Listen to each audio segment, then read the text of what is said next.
السلام عليكم ورحمة الله وبركاته. بسم الله الرحمن الرحيم. الحمد لله رب العالمين والصلاة والسلام على أشرف المخلوقين وعلى آله وصحبه أجمعين. أما بعد. നബി സല്ലല്ലാഹു അലൈഹി വസല്ലം തങ്ങൾ പഠിപ്പിച്ച വളരെ പ്രധാനപ്പെട്ട ഒരു അധ്യായമാണ് മനുഷ്യൻ സംസാരത്തിൽ നിയന്ത്രണങ്ങൾ ഏർപ്പെടുത്തുന്നത് അവന്റെ വിജയത്തിന്റെ നിദാനമാണ്, അതിന്റെ കാരണമാണ് എന്നുള്ള പ്രസിദ്ധമായ ഹദീസ്. മൻ സ്വമത നജ, ആരെങ്കിലും അനാവശ്യ കാര്യങ്ങൾ സംസാരിക്കുന്നതിൽ നിന്ന് മാറി നിന്ന് അവൻ മിണ്ടാതിരുന്നാൽ അവനെ രക്ഷപ്പെട്ടവനാണ്. ദുനിയാവിലും ആഖിറത്തിലും ഒക്കെ രക്ഷ പ്രാപിക്കാൻ അത് കാരണമാവുമെന്ന് ഹബീബായ നബി സല്ലല്ലാഹു അലൈഹി വസല്ലം തങ്ങൾ പറയുന്നത് കാണാം. മഹാനായ ഇമാം ഗസാലി റഹ്മത്തുള്ളാഹി അലൈഹി മനുഷ്യന്റെ നാവിന്റെ ആഫാത്തുകൾ വിശദീകരിച്ചുകൊണ്ട് വിശദമായി മഹാനവറുകൾ ഒരുപാട് ഹദീസുകളും വിശുദ്ധ ഖുർആനിലെ ആയത്തുകളും ഉദ്ധരിക്കുന്നുണ്ട്. മഹാനവറുകൾ ഇതിന്റെ ഒന്നാമത്തെ കാരണമായി പറയുന്നത് മനുഷ്യന്റെ നാവുമായി ബന്ധപ്പെട്ട കാര്യങ്ങൾ വളരെ ഡേഞ്ചറായ കാര്യമാണ് എന്നാണ്. അവൻ ഏറ്റവും കൂടുതൽ സൂക്ഷിക്കേണ്ട ഒരു അവയവമാണ് നാവ് എന്നുള്ളത്. നബി സല്ലല്ലാഹു അലൈഹി വസല്ലം തങ്ങൾ പറഞ്ഞു, മയ്യദ്മല്ലി മാ ബൈന ലഹ്യൈഹി അദ്മൻ ലഹുൽ ജന്ന. ഒരാൾ ഒരു മനുഷ്യന്റെ താടയല്ലുകൾക്കിടയിലുള്ള ഒരു അവയവം, അതായത് നാവ്, ഈ നാവ് അവൻ സൂക്ഷിക്കുമെന്ന്, ഹറാമിൽ അവൻ ചെലവഴിക്കുകയില്ല എന്ന് അവൻ എനിക്ക് ഉറപ്പ് തന്നാൽ അവന് ഞാൻ സ്വർഗം കൊണ്ട് ഉറപ്പ് നൽകാം, സ്വർഗം കൊണ്ട് ജാമ്യം നിൽക്കാമെന്ന് നബി സല്ലല്ലാഹു അലൈഹി വസല്ലം തങ്ങൾ വാഗ്ദാനം ചെയ്യുകയാണ്. അതുകൊണ്ടാണ് ഗസാലി ഇമാം പറഞ്ഞു, അന്ന ഖതറൽ ലിസാനി അദീമുൻ. നാവ് എന്ന് പറയുന്നത് വളരെ പ്രയാസകരമായ, വളരെ ഡേഞ്ചറായ ഒരു സംഗതിയാണ്. വലാ നജാത മിൻ ഖത്രിഹി ഇല്ലാ ബിസ്സുൻതി. ആ നാവുമായി ബന്ധപ്പെട്ട തെറ്റുകളിൽ നിന്ന് അവന് രക്ഷ വേണോ, അവനെ മിണ്ടാതിരിക്കുക എന്നല്ലാതെ മറ്റൊരു ഓപ്ഷൻ അവന്റെ മുന്നിലില്ല. അതുകൊണ്ടാണ് നേരത്തെ ഞാൻ പറഞ്ഞ മൻ സ്വമത നജാ, മിണ്ടാതിരുന്നാൽ, ഹറാമായ കാര്യങ്ങൾ സംസാരിക്കാതെ അവൻ വായടക്കി പിടിച്ചിരുന്നാൽ അവൻ വിജയിച്ചവനാണ് എന്ന് നബി സല്ലല്ലാഹു അലൈഹി വസല്ലം തങ്ങൾ ഓർമ്മപ്പെടുത്തിയത്. അതുകൊണ്ട് നമ്മുടെ നാവിനെ ഗീബത്തിൽ നിന്നും നമീമത്തിൽ നിന്നും ഒക്കെ നമ്മൾ സൂക്ഷിക്കണം. ജീവിച്ചിരിക്കുന്നവരെയും മരണപ്പെട്ടവരെയും ഒക്കെ ഗീബത്ത് പറയൽ ഹറാമ് തന്നെ. ഗീബത്ത് എന്ന് പറഞ്ഞാൽ നബി സല്ലല്ലാഹു അലൈഹി വസല്ലം തങ്ങളോട് ചോദിക്കുന്നുണ്ട്, നബിയേ മൽ ഗീബ, എന്താണ് ഗീബത്ത്? റസൂലുള്ളാഹി മറുപടി പറഞ്ഞു, ദിക്റുക അഖാക ബിമാ യക്റഹു. നിന്റെ സഹോദരനായ ഒരാൾ അവൻ ഇഷ്ടപ്പെടാത്ത ഏത് കാര്യവും പറയുന്നത് ഗീബത്താണ്. അവൻ ഇഷ്ടമുണ്ടോ ഇല്ലേ എന്നതാണ് ഗീബത്താണോ അല്ലേ എന്ന് വേർതിരിക്കാനുള്ള മാനദണ്ഡം. അവൻ ഇഷ്ടമില്ലാത്തതാണോ അത് പറയരുത്. അതിലാണ് നബി സല്ലല്ലാഹു അലൈഹി വസല്ലം തങ്ങളോട് സഹാബത്ത് ചോദിച്ചു, അല്ല നബിയേ, ഞാൻ ഈ പറയുന്ന കാര്യം ഞാൻ പറയുന്ന വിഷയം അയാളിലുള്ളതാണ്. അയാൾ ഒരു ചമ്മാടിയായിരുന്നു, ഞാൻ അയാളെ പറ്റി ചമ്മാടി എന്ന് പറഞ്ഞു. അയാൾ പലിശ വാങ്ങുന്ന ആളായിരുന്നു, ഞാൻ അയാൾ പലിശക്കാരനാണെന്ന് പറഞ്ഞു. ഇങ്ങനെ അയാളിലുള്ള ഗുണങ്ങളാണ് നബിയെ ഞങ്ങൾ പറയുന്നത് എങ്കിലോ എന്ന് പറഞ്ഞപ്പോ ഹബീബായ നബി സല്ലല്ലാഹു അലൈഹി വസല്ലം തങ്ങൾ മറുപടി പറഞ്ഞു, നീ അവനിൽ ഉള്ളത് പറയുമ്പോഴാണ് അതിനെപ്പറ്റി ഗീബത്ത് എന്ന് പറയുന്നത്. ഇല്ലാത്തതാണ്, അയാളെ ഇല്ലാത്തത് നീ അയാളുടെ മേൽ കെട്ടിച്ചമച്ച് പറയുകയാണെങ്കിൽ അയാളുടെ മേൽ നീ കളവ് സൃഷ്ടിച്ച് കളവ് പറഞ്ഞവനായി മാറുകയാണ്. അപ്പൊ ഗീബത്ത് എന്ന് പറയുന്നത് ഒരു മനുഷ്യന് ഉള്ളത് പറയലാണ്. ഉള്ളത് തന്നെ അയാൾക്ക് ഇഷ്ടമില്ലാത്ത കാര്യം അത് പറയുമ്പോൾ അത് ഗീബത്തായി മാറും. ആ ഗീബത്ത് വലിയ അപകടകരമായ കാര്യമാണ്. മനുഷ്യന്റെ തൗബ സ്വീകരിക്കാനുള്ള 4 നിബന്ധനകൾ പറഞ്ഞെടുത്ത് 3 നിബന്ധനകൾ അല്ലാഹുവുമായി ബന്ധപ്പെട്ട തെറ്റുകളാവുകയാണ്. രഹസ്യമായി ഒരാൾ തെറ്റ് ചെയ്താൽ അല്ലാഹുവിനോട് തൗബ ചെയ്താൽ മതി. എന്നാൽ ഒരു മനുഷ്യനുമായി ബന്ധപ്പെട്ട സാമ്പത്തിക ഇടപാട്, അതല്ലെങ്കിൽ അയാളെ ആക്രമിച്ചത്, ഇങ്ങനെയുള്ള വിഷയങ്ങൾക്ക് ആരോടാണോ നമ്മൾ തെറ്റ് ചെയ്തത് അയാളോട് മാപ്പ് ചോദിക്കൽ നിർബന്ധമാണ് എന്ന് തൗബയുടെ നിബന്ധന പറഞ്ഞുകൊണ്ട് മഹാനായ ഇമാം നവവി റളിയല്ലാഹു അൻഹു അവിടുത്തെ റിയാദുസ് സാലിഹീനിൽ തൗബയെ കുറിച്ച് വിശദീകരിച്ചുകൊണ്ട് പറഞ്ഞു തരുന്നത് കാണാം.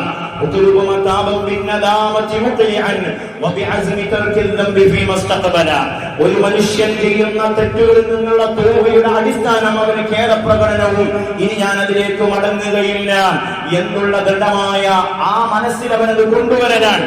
എന്നാൽ മനുഷ്യരുമായി ബന്ധപ്പെട്ടതാണെങ്കിൽ ഒരു മനുഷ്യനുമായി ബന്ധപ്പെട്ടതാണെങ്കിൽ അവരുമായി ബന്ധപ്പെട്ട എല്ലാ ബാധ്യതകളിൽ നിന്നും ഒഴിവാവൽ നിർബന്ധമാണ്. എങ്കിൽ മാത്രമേ അയാളുടെ തൗബ സ്വീകരിക്കുകയുള്ളൂ എന്ന് തൗബയുടെ നിബന്ധന പഠിപ്പിച്ച് മഹാന്മാര് സംസാരിക്കുന്നത് കാണാം. അതുകൊണ്ട് ജീവിച്ചിരിക്കുന്നവരെയോ മരണപ്പെട്ടവരെയോ നമ്മൾ നമ്മുടെ നാവ് കൊണ്ട് അവന് ദ്രോഹമുണ്ടാവുന്ന വാക്കുകൾ പറയാൻ പാടില്ല. മരണപ്പെട്ടവരെ കുറിച്ചും പറയാൻ പാടില്ല. നിങ്ങൾ ആലോചിച്ച് നോക്കൂ, ചില ആളുകൾ മരണപ്പെട്ടു കഴിഞ്ഞാൽ മാനുഷിക സഹജമായി ജീവിതകാലത്ത് അവരിൽ നിന്ന് പല അപാകതകളും സംഭവിച്ചിട്ടുണ്ടാവും. മനുഷ്യനാണ്, സ്വാഭാവികമായി തെറ്റുകൾ സംഭവിച്ചിട്ടുണ്ടാവും. ആ തെറ്റുകൾ സംഭവിക്കുമെന്നത് കൊണ്ടാണ് ഹബീബായ തങ്ങൾ പറഞ്ഞു,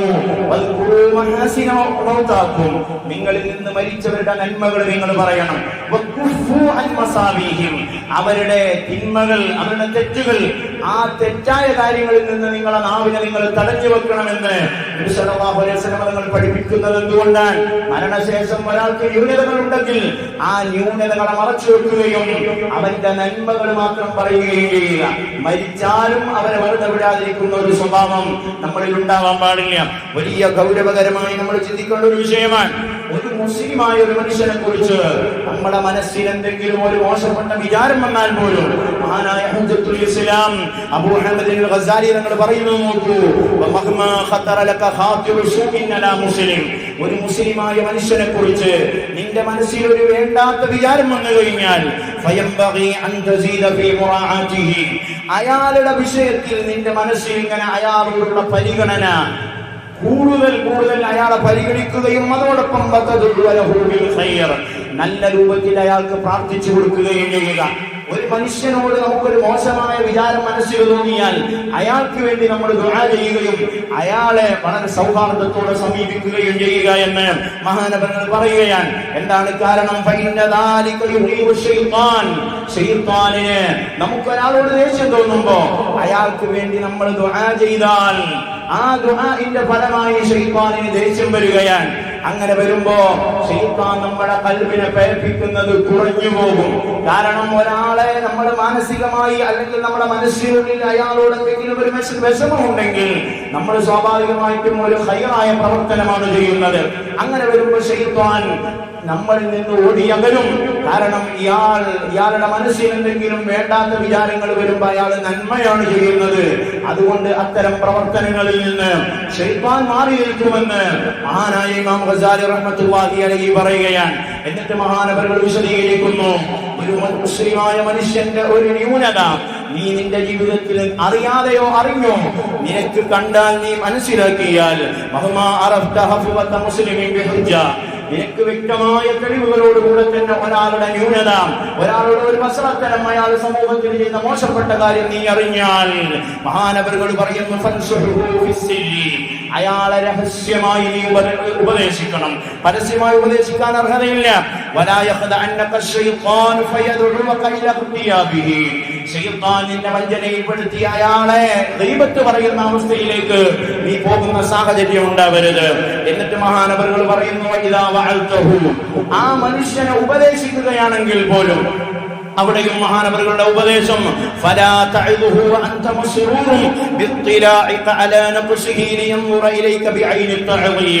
നീ അയാളെ ഉപദേശിക്കുമ്പോ അയാളുടെ ഒരു ന്യൂനത ഞാൻ അറിഞ്ഞു, ഞാൻ ഒരാളോടൊരു കാര്യം പറയുമ്പോ നിങ്ങളിൽ ഇന്നാലിന്റെ ന്യൂനതയുണ്ട്, ഈ ന്യൂനത ഞാൻ നാട്ടിലാകെ പറഞ്ഞു വരുത്തും, ആളുകളോടൊക്കെ ഞാൻ ഇത് പറയും എന്ന രൂപത്തിൽ അയാളെ നമ്മളെ കാണുമ്പോഴേക്ക് നമ്മളോടൊരു കാണുമ്പോഴേ ഭയം, നമ്മളെ അയാൾ ഒരു ബഹുമാനത്തിന്റെ കണ്ണിലൂടെ എന്റെ ഈ ന്യൂനത നീ ആരോടും പറയല്ലേ എന്ന രൂപത്തിലുള്ള നോട്ടം നമ്മളെ നോക്കുന്ന സാഹചര്യമുണ്ടെങ്കിൽ അതുപോലും ഒഴിവാക്കണമെന്ന് മഹാനായ ഹുജ്ജത്തുൽ ഇസ്ലാം ഇമാം അബൂ ഹമീദ് അൽ ഗസാലി തങ്ങൾ പറയുകയാണ്.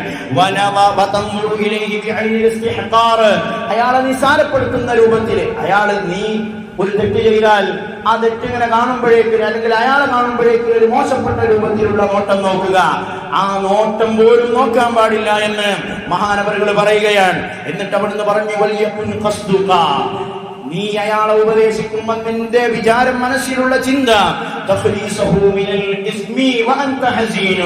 നീ വളരെ ദുഃഖിച്ചുകൊണ്ട് അയാളെ ആ തിന്മയിൽ നിന്ന് മാറ്റി നിർത്തണം എന്നതായിരിക്കണം നിന്റെ ചിന്ത. ഏതുപോലെ നിന്റെ ദീനീ വിഷയങ്ങളിൽ, നിന്റെ സ്വന്തം കാര്യത്തിൽ നിനക്കൊരു പ്രയാസം വന്നാൽ, ന്യൂനത വന്നു കഴിഞ്ഞാൽ നീ എത്രമാത്രം ദുഃഖിക്കുമോ, അതുപോലെ തന്നെ ഒരു വിശ്വാസിയായ മനുഷ്യന്റെ ന്യൂനത നീ അറിഞ്ഞാലും അയാൾക്കൊരു ന്യൂനതയുണ്ടെന്ന് മനസ്സിലാക്കിയാലും ഇതേ ദുഃഖത്തോടുകൂടെ ആയിരിക്കണം അയാളെ ഉപദേശിക്കേണ്ടത് എന്ന് മഹാന്മാര് നമ്മളെ പഠിപ്പിക്കുകയാണ്. അതുകൊണ്ട് വിശ്വാസികളായ മനുഷ്യരെ ഗീബത്ത് പറയുന്നത് നമ്മൾ ഒഴിവാക്കേണ്ട വളരെ പ്രധാനപ്പെട്ട ഒരു കാര്യമാണ്. നമ്മുടെ അമലുകൾ പൊളിഞ്ഞു പോകാനുള്ള കാരണമാണ്. ഞാൻ നേരത്തെ ഓർമ്മപ്പെടുത്തിയതുപോലെ മരണപ്പെട്ട ആളുകളെ പലപ്പോഴും നമ്മൾ കേൾക്കുന്നതാണ്. മരിച്ചു കഴിഞ്ഞാൽ അയാളെ കുറിച്ചുള്ള മോശത്തരങ്ങൾ ആളുകൾക്കിടയിൽ ഇങ്ങനെ സംസാരം. ഒരു നിരക്കും പരിശുദ്ധ ഇസ്ലാം ആ വാതിൽ തന്നെ പൊട്ടിയടച്ചതാണ്. അതുകൊണ്ട് പ്രത്യേകമായി ആ ഭാഗം നല്ലവണ്ണം ഞാനും നിങ്ങളുമൊക്കെ സൂക്ഷിക്കണമെന്ന് ഓർമ്മപ്പെടുത്തുകയാണ്. അങ്ങനെ ജീവിതകാലത്ത് നമുക്ക് എന്തെങ്കിലുമൊക്കെ ഗീബത്ത് പറഞ്ഞതുണ്ടെങ്കിൽ അത് പൊരുത്തപ്പെടിക്കാൻ കഴിയാതെ അയാൾ മരണപ്പെട്ടാൽ മഹാന്മാര് പറഞ്ഞു തരികയാണ്, ഒരാൾ മരിച്ചു, നമുക്കിനി അയാളോട് പൊരുത്തപ്പെടിക്കാൻ നമുക്ക് സാധ്യതയില്ല, കഴിയുന്നില്ല. ഇത്തരം സാഹചര്യങ്ങളിൽ എന്തു ചെയ്യണം? മഹാനായ നബവി ഇമാം റളിയല്ലാഹു അൻഹു ഹദീസുകളുടെ വെളിച്ചത്തിൽ മഹാനവറുകൾ പറഞ്ഞു, ഒരു നമ്മൾ ഗീബത്ത് പറഞ്ഞാൽ അയാൾ മരിച്ചു പോയിട്ടുണ്ടെങ്കിൽ, അല്ലെങ്കിൽ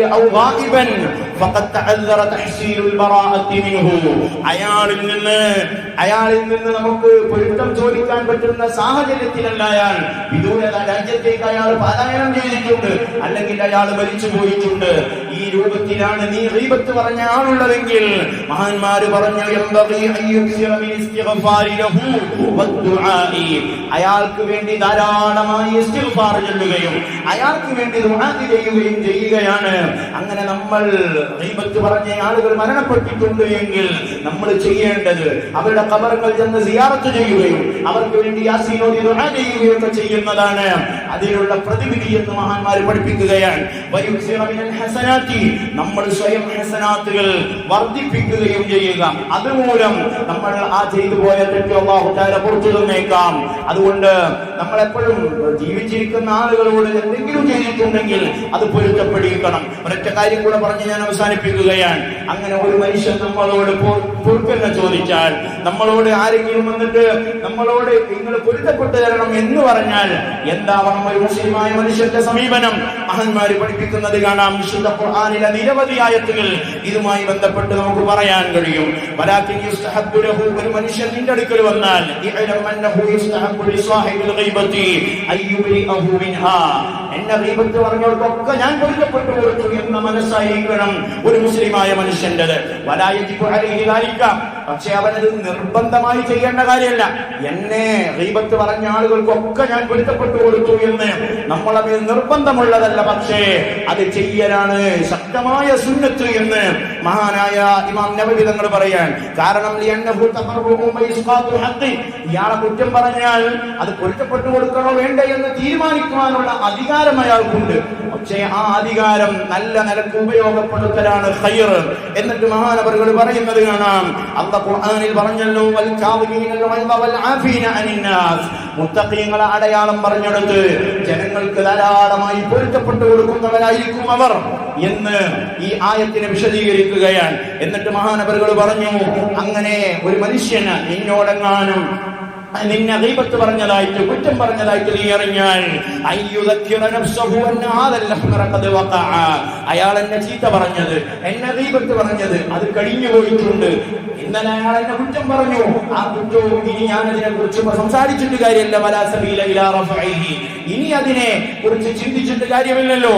അതുകൊണ്ട് ഫലാ യംബഗി അൻ ഉഫവ്വിത സവാബഹു, അയാൾ ചെയ്ത നന്മയുടെ സവാബിനെ ബാത്തിലാക്കാൻ, നഷ്ടപ്പെടുത്താൻ ഞാൻ ഉദ്ദേശിക്കുന്നില്ലെന്ന വിചാരമാവണം അവന്.